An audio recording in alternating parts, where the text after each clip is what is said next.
Eh, elle est pas belle celle-là?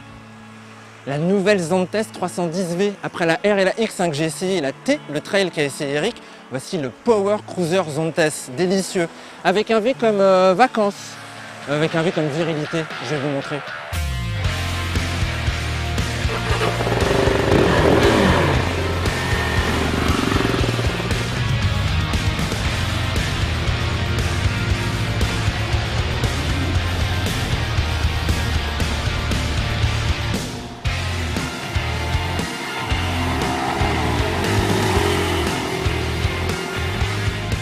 Viril de caractère, mais bel et bien accessible à tous et à toutes. Cette dernière 310V s'installe au sommet de la gamme du nouveau constructeur chinois.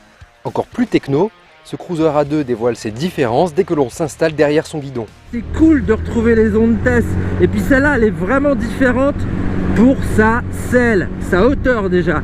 720 mm, c'est pas beaucoup, c'est très accessible, donc aucun souci pour passer la gambette par-dessus le petit dosseret arrière.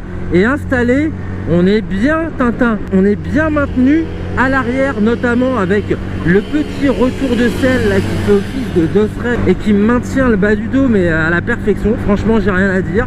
Les commandes du guidon sont aussi super agréables.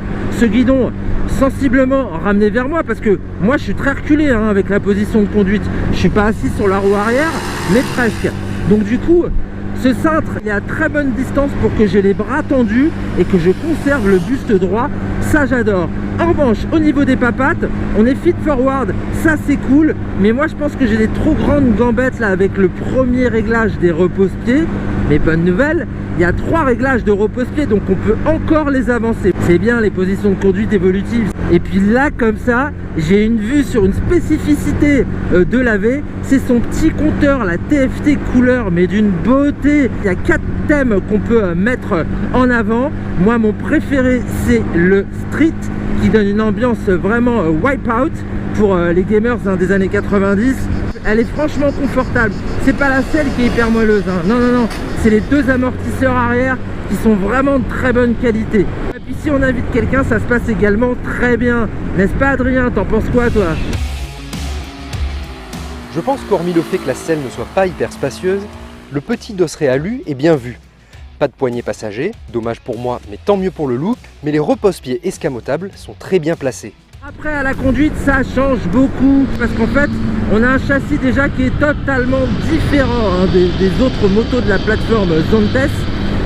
Châssis tubulaire, bras oscillants spécifique sur la V. Et vous remarquez bien évidemment la fourche à l'avant qui reste une fourche inversée mais qui est beaucoup plus ouverte que sur les autres modèles.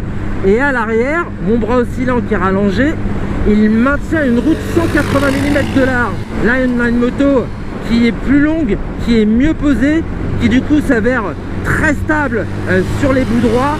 Les virages, c'est moins vif, on a un petit peu plus de progressivité, mais pour autant, elle n'est pas du tout figée cette V. En dynamique, la limite, vous allez me dire, bah forcément, vu la position feet forward et la ligne de la bécane, bah ça va être les repose-pieds.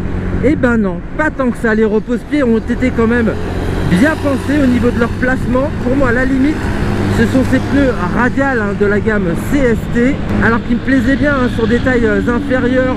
Là, je les trouve un petit peu plus limité. Quand on arrive justement aux limites sur l'angle, c'est pas tip top quoi. Et en ville, elle reste facile, c'est une A2 naturelle, elle est légère déjà, 157 kg à sec, on a de bons appuis au sol aussi, ça aide. En revanche, on va un petit peu pester contre le rayon de braquage qui est pas exceptionnel. Côté freinage, c'est du tout bon ma bonne dame. Déjà il y a un ABS que je trouve assez performant, et puis secondo, franchement cet étrier là, 2 pistons Zontes, quelque peu différent de celui qu'on avait sur les X et les R, et ben il a du mordant, il a de la progressivité, mais comme c'est un power cruiser, on va pas mal jouer avec la pédale arrière qui est très accessible et qui ne fait pas de figuration. Et puis on retrouve ce 312 cm3, ce petit mono qui est super sympa à faire vrombir.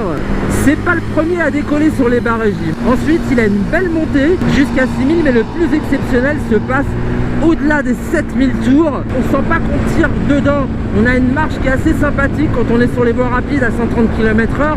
On est à 8000 tours. sachant qu'Irupte à 10 000, on a quand même de la marge.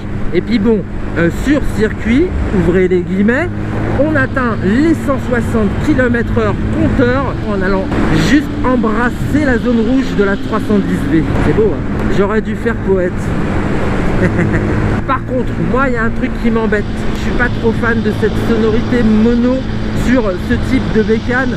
Finalement, on est un peu tombé amoureux de cette marque chinoise cette année.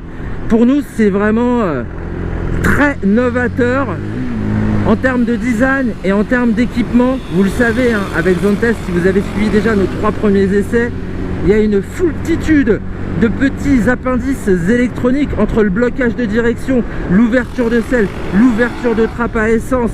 Et sur celle-ci, on a une nouvelle batterie lithium qui est encore plus petite que les autres, mais qui serait encore plus performante. Ils sont forts ces Chinois. Le tout pour le prix d'une 125 japonaise haut de gamme. Soit 5190 €. Un tarif ultra concurrentiel en effet. D'autant plus que ce type de moto lookée ne court pas les rues. Oui, il existe bien aujourd'hui un autre cruiser sportif accessible aux jeunes permis A2, la Benelli 502C, dont le moteur est plus performant. Néanmoins, la sino italienne est 1200 € plus chère.